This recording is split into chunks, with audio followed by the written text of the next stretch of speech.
Good morning.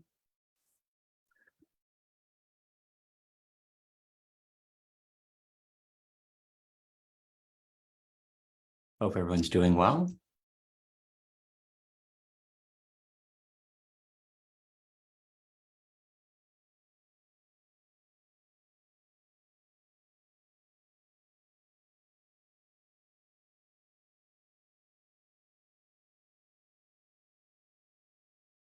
I think everything's set.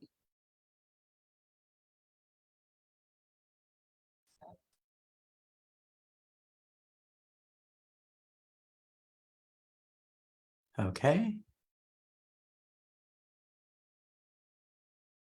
Okay. If you have any questions, just add them to the comments and I'll try to get to them before the end of the session.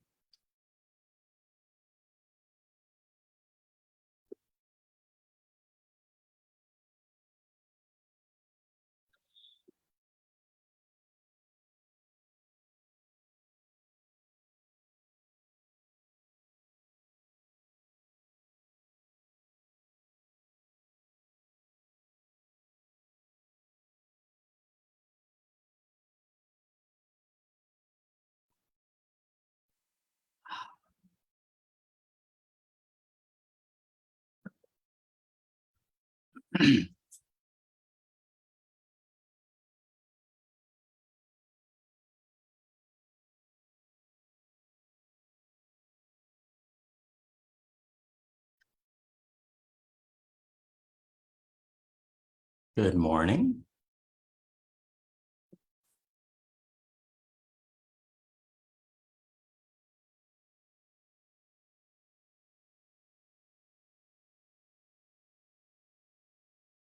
Started in just a second.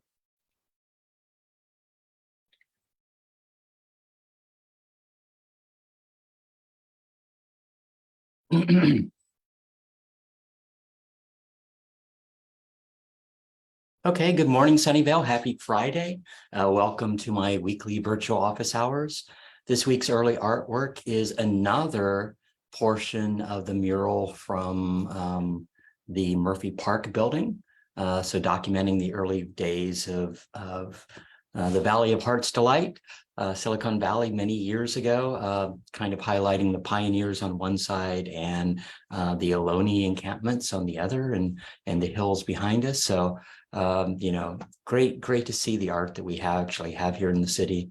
And this is one of the interesting pieces. It's very textured and right there by the park and the students' playground or kids' playground. So good from that standpoint. Definitely always happy to see the art that we have in our city, and looking to see additional art being added over the coming year. But let's go ahead and get started. Good morning. I'm Sunnyvale Mayor Larry Klein. This is the 152nd installment of my weekly virtual office hours. So thank you for joining me again this week. Hope everyone is doing well, staying healthy. It's been not too bad, about a little chilly this week, but definitely a good week, a very busy week from my standpoint. We've now reached 1,068 days since the March 16, 2020 county health order started the shelter in place in an attempt to slow the spread of COVID-19, almost 3 years ago, and we're rapidly coming up on that 3-year anniversary. I converted my weekly coffee shop office hours into this weekly live stream address. Except for shoulder surgery, I haven't missed a week since, but people still say they really appreciate hearing from their mayor each week, whether or not they're watching this live or watching this delayed. These weekly addresses allow me to reach a lot more people than my in-person office hours, and it also allows me to give you answer some of your questions. If one of you have that question, probably 10 or 20 of you had the same question, but just give you some updates on what's been happening in the city, and provide some general words of encouragement. So thanks for allowing me to continue to represent you and work for Sunnyvale. Most Fridays, I follow up these live stream addresses with a in-person meeting on Murphy. So, at Being Seen on Murphy Avenue. So if you want to meet with me, email me at council@larryklein.com, and we can set up a 15-minute or 30-minute time slot to figure out whatever the issue you might have, answer some of your questions, or if you have a great idea and you'd like to get started on it, that I'm always meeting with people that want to make positive change in our city. So thank you for that. Let's go ahead and get started and talk about what's happened at the federal, state, county, and city level over the last 2 weeks. 2 Saturdays ago, Assemblymember Evan Lowe held his annual Policy and Pancakes event here in Sunnyvale at the Senior Center. Assemblymember Lowe is our new state representative for the newly created Assembly District 26. And so him and his staff, hold these policy meetings every year to get feedback on what new policies residents would like to see. And it was a packed house. Thanks for everyone who attended. It was great to talk to so many residents about what they would like to get done here in the city. We just weren't talking about the state, but talking about the city too. Thanks to the Rotary and the Lions who also helped out in making pancakes for the day. It was actually a very well attended event, and great to see that outreach right here in our community from that assembly member. And then last Tuesday evening, President Biden gave his second State of the Union speech. He laid out his goals for kind of the upcoming year, as well as he looked back on the past year. And it's always interesting to hear, to see it. So I did watch it afterwards, and the response from the two parties responding to the president's statements. But the other half is hearing the news media and what their spins on it. So it is interesting from that standpoint. And then last Tuesday evening, council met. We had several things on the agenda. First, we declared February as African American History Month, and Shaka Campbell, the poet laureate for Santa Clara County, joined us to recite one of his poems. So thank you, Shaka. And then council considered the permanent closure of the 100 block of South Murphy Avenue. And so this was a study issue that came back to us, and ultimately we, resolved or basically declared our intent to establish a pedestrian mall in that location, and then adopted a resolution to keep that Murphy Avenue closed until the end of the year, this temporary closure, as we're going through this additional process. So, to permanently close Murphy Avenue, we need to comply with the pedestrian mall law of 1960. And so we declared our intent. There will be a meeting in May to comply legally. We also gave direction to staff on how to make that pedestrian mall ADA compliant. There are 3 different concepts, one of which was raising the entire street to be level from sidewalk to sidewalk. That was the most expensive, $2 million, and would have been the most and the longest to construct. The second one was a few ramps, and then the third solution, which council ended up deciding upon, was to raise those park bays, so parking bays that are in there, to curb height. So basically creating a ramp, but kind of a sloped increase on all the parking bays on the street. So that solution is about $500,000. But I think ultimately it's important to make it, it's critical that it makes it ADA compliant. That's part of the law. But it's also, I think, the best design, and the has the least effect on businesses downtown, which is also really important. And then that evening, we also extended the temporary eastbound Tasman Lane closure until the end of the study issue, which happens in 2024. So we gave direction as far as that's concerned. Staff continues to monitor that. The traffic levels there, and they're increasing like 1% a month, but they're nowhere close to where they were pre-pandemic. And so we have a threshold at which we conceivably would open up that Tasman Lane closure. But that being said, we're nowhere near those numbers for what the daily traffic is. And then, of course, last Sunday was Super Bowl Sunday. Kudos to the Kansas City Chiefs. I think it was one of the most fun games in years. I think it was good, a lot of offense and some good defense, but I think, very few field goal or very, very few punts and, a lot of scoring. So it's actually made it an interesting day, to say the least. As far as this week is concerned, Tuesday was Valentine's Day. So hopefully you celebrated that with someone you loved. Tuesday morning, there was a big announcement. Senator Feinstein announced that she would not seek re-election in 2024. So, Senator Feinstein has been a fixture of California politics for decades and, was first elected to the Senate in 1992. But yeah, she holds the title of the longest serving U.S. senator in history. And so that announcement, of course, has created lots of, lots of people that have already decided that they're going to run for Senator Feinstein's seats. But there's also, lots of news about potential people, in the Bay Area and around the state that conceivably want to contend for that seat. So we'll see where the next year goes. And then on Tuesday evening, so yeah, Valentine's Day evening, council spent it at the chambers with city staff. And we approved a zoning amendment request regarding Block 20 for several properties along Matilda, just south of Olive. And, we talked about this last month. Staff had found that there was a noticing issue. And so I was basically doing a redo of that. And so we had additional public comment and, outreach before council ultimately made their decision.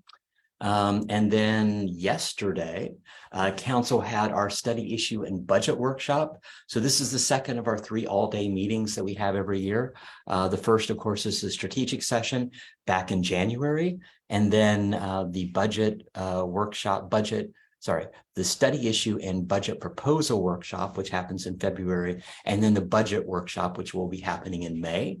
But we, ended up having, I think, about 30 different issues total, that new study issues that we ended up deciding to drop or defer or rank. And Sunnyvale is pretty unique as far as our study issue process is concerned, because, as opposed some councils, let's say, give lots of new direction and kind of, changing the course of what staff has to respond to throughout the year.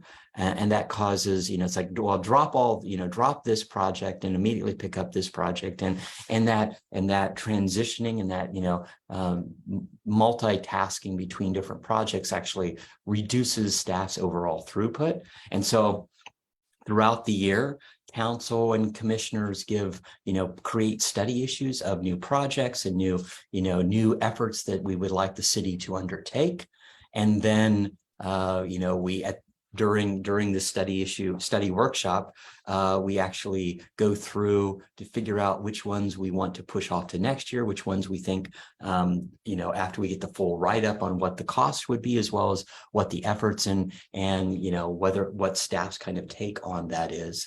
Conceivably, we end up dropping it or deferring it to the following year or ranking it. And so we ranked quite a few study issues yesterday. We'll see which ones are above or below the line from a final budget. So budget standpoint. So when it comes back to council in May, there'll be certain issues that staff thinks they have bandwidth for, as well as, here's what the cost is and adding it to the budget. And then there'll be other ones that'll be below that line. The council will then conceivably say, okay, we want to add additional dollars to get this done. And so conceivably it's hiring in consultants to get something above the line, or we hold off until next year and then figure out, what we completed in the last year. So over the last year, I think we completed 13 different study issues in different departments. And so, and some of the issues that we looked at this year, of course,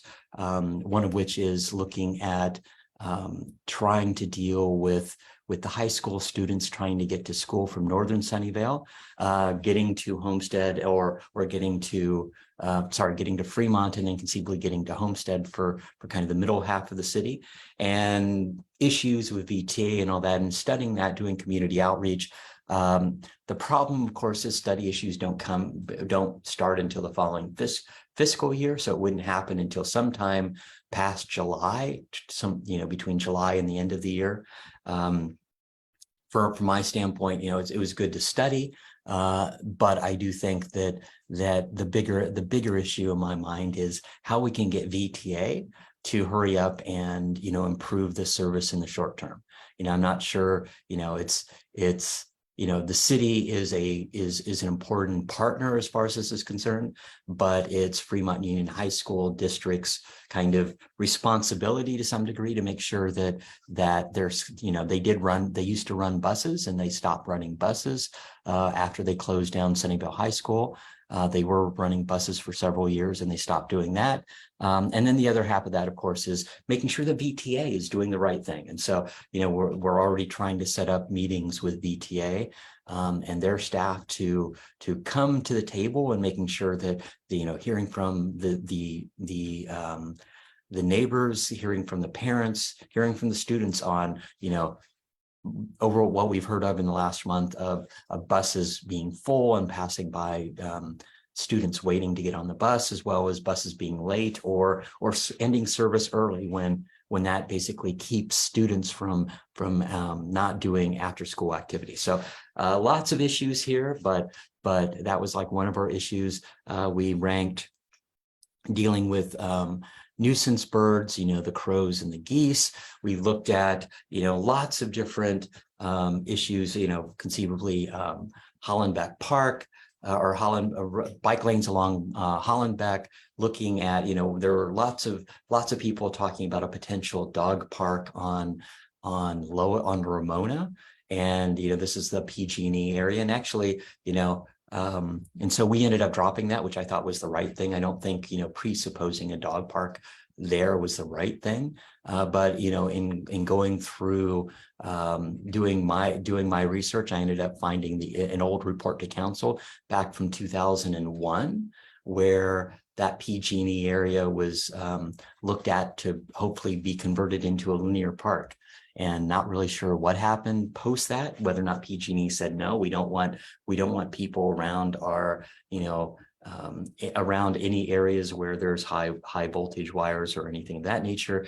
But we're following up from that standpoint and trying to get a better feel for what's happening or what this was decided there. But lots of different study issues, stopping the pesticide use within on city property within the city, and lots of great ideas that came from our boards and commissions, came from council, came from residents that we ended up proposing. And so we'll see, what ranking, after, we ended up ranking everything on a department by department basis yesterday, but we'll see, from a budgetary standpoint, where things go at the end, at our budget workshop, and figuring out what we can do and what staff capacity is. The number one thing is to make sure that we provide the services that we already are dedicated to, make sure that we pay, in the morning, we actually went through kind of an economic outlook, and there's a big question mark. It's still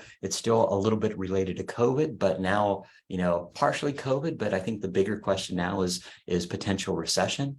And so in talking to the finance director, there's lots of work as far as trying to figure out where things stand. And, from a retirement standpoint, we have to make sure that we are meeting our liability and meeting our commitment to make sure that we're paying our retirees. And so that cost keeps going up when the state doesn't get the return on their investments as was expected. But lots of big questions, but happy to see that from a city standpoint, we're doing fairly well, but we need to make sure that we do everything. And one of the budget proposals that I propose that is moving forward is to catch up on the tree trimming. During COVID, we basically postpone tree trimming, and the city has a policy that every 7 years we'll be trimming the trees on a specific neighborhood. So we slowly, move around the city. During COVID, to save money and reduce expenses, we actually stopped that program. So we're like 2 years behind on certain neighborhoods on when the trees should have been cut. And so one of the proposals that is moving forward is to make sure that we actually make that effort, catch up over the next 2 years on those neighborhoods that should have been trimmed in the last 2 years. So, I think it's important for us to make sure that the city gets back onto what I'll say is it's good infrastructure outlook, and making sure that we do do what we say we're going to do. The city's well known for looking at that 20-year plan of when we replace infrastructure, as well as what services we provide. It's like, yes, we pick up your trash every week. Yes, we make sure that water and electricity and all that make it to your home. Wastewater is taken away, but part of that is also making sure that your street trees are trimmed intermittently, and making sure that that's not a safety issue. So lots of great discussion from council yesterday, but it started at 8:30 in the morning and went to about 4:30 at night. Long day, but I think very productive day. Let's go ahead and get to our weekly COVID numbers. The COVID numbers across the nation, continue to trend downwards. Nationally, we now have almost 103 million cases. That increased about 250,000 in the last week. Nationally, we have 268 million people that have had at least one shot. So 81% of our population, we still have people passing away with COVID. That's up about 3,000 in the last week, up to 1,113,000. And then as far as California, we're still kind of slightly trending upward. We've had 11,084,000 positive cases. We see about an increase in the average keeps going up. So it's now 2,900 new cases a day. That's up from 2,600 a week ago, 2,400 a week before that. A month ago, we were at 4,000, 5,000. So it's not as bad as it was, but we do keep seeing this kind of trend upwards. Test case positivity for the last 8 weeks is now up at 6.5%. So that's an increase also. But, and we continue to have, fatalities. We're just under 100,000 fatalities. We had another 300 deaths in the last week, and we will be going over that 100,000 in sometime in the next week. And then from a county standpoint, things are looking really good. Our cumulative case count is now over 472,000. It's up about 1,500, over 1,000 to 1,500 in the last week. We've now had 2,664 deaths, additional 10 deaths in the county in the last week. And, we're still doing great as far as vaccinations are concerned. Over 70% of those that are eligible for the booster have already received it. And then, for me, I continue to do lots of advocating on our city's behalf, at the county level, talking to county health, talking to our board of supervisors. And, if you need to get tested or vaccinated, you can go to scfreetest.org or scfreevax.org. Definitely, the county is shutting down all those all the locations, all their pop-up locations around the county. So it is becoming more and more difficult to kind of go to some of the free locations. But, Mayview Health Center at Columbia Neighborhood Center is still having, free vaccinations, free boosters, Wednesdays from 5 to 6 p.m. So you can always go there. Let me go ahead and announce some upcoming events. So this weekend, the library is actually expecting an internet outage. So they're doing, some upgrades, and so lots of services won't be available. So computers, printing, copying, the library Wi-Fi will not be there, but even the checkout machines will not be online. So they're doing some upgrades. So, it's going to be back to the old days of checking out in and out by hand. So it'll be interesting. And then, of course, Monday is President's Day. So city offices will be closed, including the library. Hopefully you have, fun plans for your 3-day weekend. So have fun with that. And then next Thursday, for African American History Month, we will have Onye Machi, a world-renowned performer. So he will lead African drumming, dancing songs at the library from 4 to 5 p.m. next Thursday. And then as far as upcoming council meetings, we only have one last council meeting for this month. It'll be February 28th.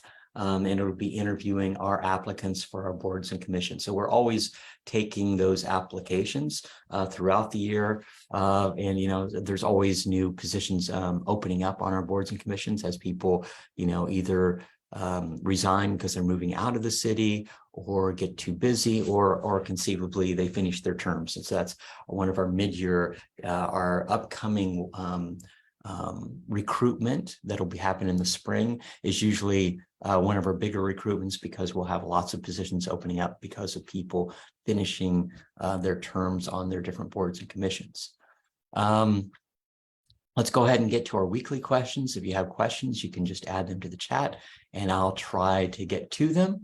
Robert asks, what are your thoughts on social media? I used to look at social media as a necessary evil, especially for electeds. I try to focus on the positive and what's the good that's happening in our community. So trying to make sure that it's a positive message as much as possible.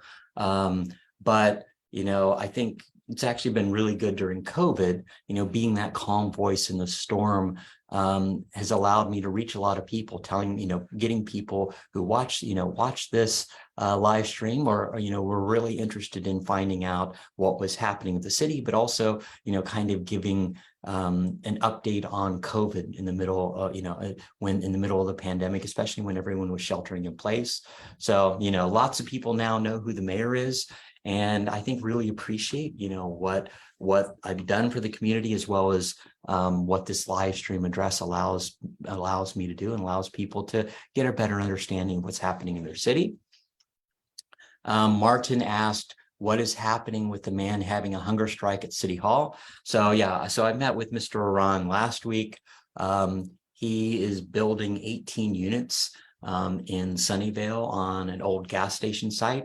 And so he got approval. He got conditions of approval last year, I think it was, and started that construction. But part of those conditions of approval was to get approval from the county on what he's going to do for protecting the tenants that will ultimately live in that site, because the ground's contaminated. And so he needed to get county approval. And then in December or in January, they found out that he didn't get all of his approvals from the county. So his response for that was, it's like, oh, I'm going to go on a hunger strike until the city allows me to continue construction. And so from my standpoint, it wasn't a reasonable response to what was happening. For me, it's like, you need to protect the health and safety of the future tenants. And so he was like, well, we can come up with an alternative plan. And initially he was talking about vapor barriers for all the construction, and he actually installed some vapor barriers. He didn't have it pre-inspected and post-inspected like he was supposed to. So the county considers it not as a valid vapor barrier. Cut corners to some degree. He ended up hiring an environmental consultant back on. He didn't have his environmental consultant on. He put up a plan as far as monitoring. And so he finally, ended his hunger strike after 8 days, but it was only after, his new environmental consultant had basically submitted the monitoring, monitoring the ground and the subfloor of the construction, but that ongoing monitoring will have to be there for the life of the project now. And so I always worry about homeowners associations who decide somewhere down the road, 15, 20 years that, oh, we're not going to monitor anymore. We're not going to spend the money to do this, and what that might do to the residents. So lots of issues. I tried to, convince Mr. Iran that it wasn't really reasonable to try to do a hunger strike to move things along. From my standpoint, he's been a developer for many years and should have known that what approvals he needed to get, what's part of that conditions of approval. That being said, I was happy that he finally ended his hunger strike. And, from my standpoint, I don't think it was, in my opinion, it highlighted his issue, but it really didn't move things along, at least any faster from a city standpoint. We were focused on it, but until he got approval from the county, that was when we said, okay, yes, construction can continue. So we'll see where that goes, but I read, if you want an interesting read, there's a good SF Gate article which interviewed him, and I think the reporter had, I'll say, similar take on the matter from my standpoint. Anyway, Eric asked, any way to have 15, 30, or 60-minute parking spaces in the lots behind the two sides of the Murphy shops, and have the people staying longer for eating park more in the garages. This way the shops with short-term customers and food delivery services get in and out faster. So yeah, there are already some short-term parking spots in the lot behind on to the east and west of Murphy Avenue. But I did bring up this issue when we were talking about moving forward with making, the 100 South Murphy into a pedestrian mall. I think it's important along Washington Avenue to have, additional, basically additional ADA compliant parking spots. So having additional spots there that are for people with disabilities, and then also having additional, 15-minute drop off or pickup spots. So, so people can either, Uber Eats or something of that nature can go through that and do pickup. Or, if you want to drop in and pick up food yourself, that's always a positive thing. David commented, I always hated the no crossing signs along Sunnyvale Avenue between Washington and Evelyn. I'm glad to see that they've been taken down. So that is one of the things that Governor Newsom signed last year, that on January 1st, there is no jaywalking laws. Jaywalking laws are illegal within California. So that was one of the signs that crossing mid-block from the parking area at Evelyn and Carroll Avenue, and kind of cutting through mid-block and trying to cross Sunnyvale Avenue used to be illegal, or it's like you could get fined for it. But part of the no jaywalking law is you can't be fined for that. That being said, it's still the responsibility of the pedestrian to realize that they're not crossing in a crosswalk, that they shouldn't be doing it if they're going to impede traffic. If they got hit, it would be their own fault. That being said, because they're not crossing in a crosswalk and all this, that being said, if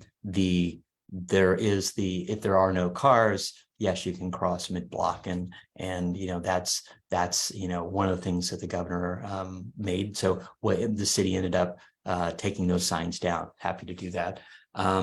Cynthia asked, I saw big signs on Murphy Avenue in downtown Sunnyvale.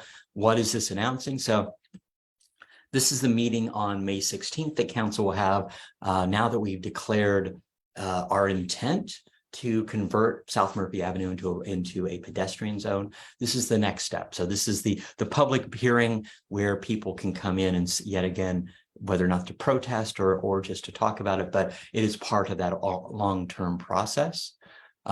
Jennifer asked, when is the new city hall going to open? So staff is planning to move in on March 20th, and we should be having the ribbon cutting on the first week of April is our current plan. So more information later, but as we get closer to the date, but it is looking good.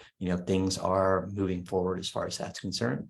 Alex asked, with all the rain in the city, are you ending the drought restrictions? So it's been a rainy winter. The rains, I think we'll have a little bit more rain this week or next week. Anyway, it's been a rainy season to say the least. But we're not out of the drought yet.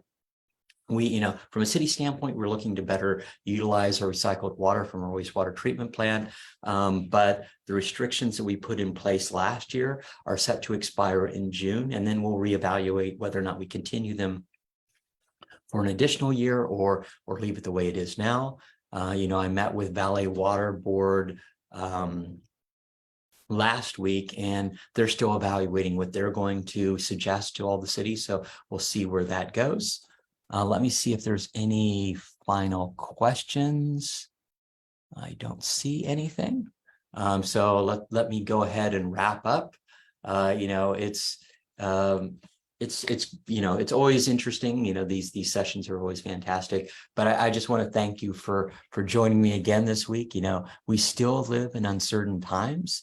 New issues come up almost every day. But I want you to know that no matter what challenges we face them together. I'm proud of Sunnyvale and how our residents have responded over the last few years to numerous challenges. And, I'm thankful for everyone who helps out in our community, showing, their generosity, showing their kindness. Your actions and your attitude really do make a difference. Sunnyvale will emerge from this as a stronger community. We're in this together, and we will get through this together. Thanks for listening. Have a great long weekend. Take care. Bye.